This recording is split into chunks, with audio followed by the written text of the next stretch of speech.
Hi hello friends, welcome back to Media Talks. நான் உங்கள் மௌனிகா.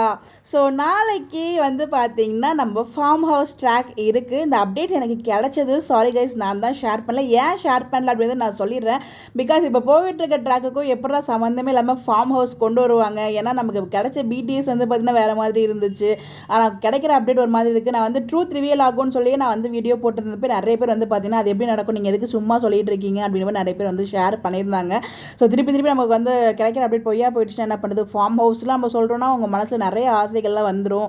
ஏன்னா எனக்குமே அந்த அப்டேட்ஸ் கிடைச்சுமே ரொம்ப ஹாப்பியாக தான் ஃபீல் பண்ணேன். பட் அது நடக்காமல் போயிடுச்சுன்னா நான் சொல்லி அது நடக்கலை, நான் கிடைச்ச அப்படின்னு அவங்க கூட நான் ஷேர் பண்ணுவேன் எனக்கு கிடைக்கிறத. பட் கிடைச்ச அப்டேட்டுமே ராங்காக இருந்துச்சுன்னா நம்ம எதுவும் பண்ண முடியாது இல்லையா?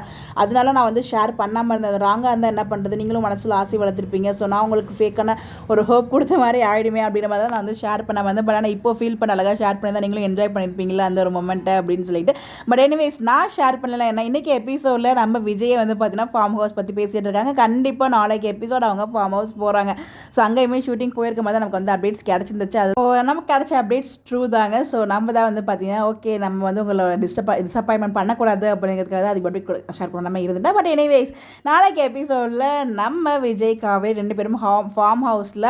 ஸோ விஜய் காவேரி தனியாக இருந்தால் இந்த ஒரு மொமெண்ட்டை எப்படி என்ஜாய் பண்ணுவாங்க, இந்த ஒரு மொமெண்ட்டை எப்படி ஃபீல் பண்ணுவாங்க அப்படிங்கிறத நம்ம எதிர்பார்த்துட்ருக்கோம். அதுக்காக தான் அந்த ஒரு ஃபார்ம் ஹவுஸ் மொமெண்ட். பிகாஸ் தாத்தா பாட்டி இருக்க வீட்டுக்கும் போக முடியாது, விஜய் காவேரி இருக்க வீட்டுக்கும் போக முடியாது, ஸோ விஜய் இருக்க வீட்டுக்கும் காவேரியில் போக முடியாது. ஸோ எங்கேயுமே போக முடியாது. ரெண்டு பேருக்கும் இருக்க காமன் லொக்கேஷன் ஃபார்ம் ஹவுஸ். அப்படினால தான் இந்த ஃபார்ம் ஹவுஸ் சூஸ் பண்ணியிருக்காங்க.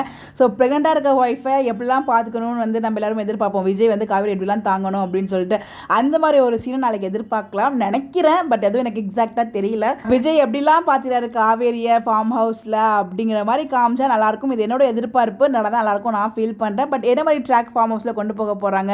ஸோ விஜய் காவேரியை பார்த்துக்கிறது அந்த மாதிரிலாம் இருக்குமா, இல்லை ஜஸ்ட் ஒரு குட்டியான ஸ்பேஸ் தான் கொடுத்துருப்பாங்களா என்ன நமக்கு தெரியல. பட் தெரியல. எனிவேஸ், அது குட்டி ஸ்பேஸோ பெரிய ஸ்பேஸோ, விக்காக்குன்னு ஒரு தனி ஸ்பேஸ் கொடுத்துருக்கீங்களே, அதுவே எங்களுக்கு பெரிய ஹாப்பி தான். நாளைக்கும் ஃபுல் எபிசோட் வீக்காவே காமிச்சா இந்த வாரம் எங்களுக்கு வீக்காவின் வாரம், வீக்கா ஸ்பெஷல் வாரம், குட்டி வீக்காவின் ஸ்பெஷல் வாரம் அப்படிங்கிற மாதிரி நாங்களே அவ்வளோ ஒரு ஹாப்பினஸாக இருப்போம். ஸோ வாரம் ஆரம்பத்துலேருந்து இப்போ வரைக்கும் நாங்கள் அந்த ஹாப்பினஸ்லேருந்து வெளியில் வரல, அவ்வளோ ஒரு ஹாப்பினஸாக இருந்துட்டு இருக்கோம். கண்டிப்பாக நீங்களும் இருப்பீங்கன்னு நினைக்கிறேன். உங்களுடைய கருத்துக்கள் மறக்காமல் கமெண்ட்டில் ஷேர் பண்ணுங்கள். இந்த மாதிரி அப்படி தெரிஞ்சுக்க நம்மளுடைய சேனலை ஃபாலோ பண்ணிக்கோங்க. Bye bye.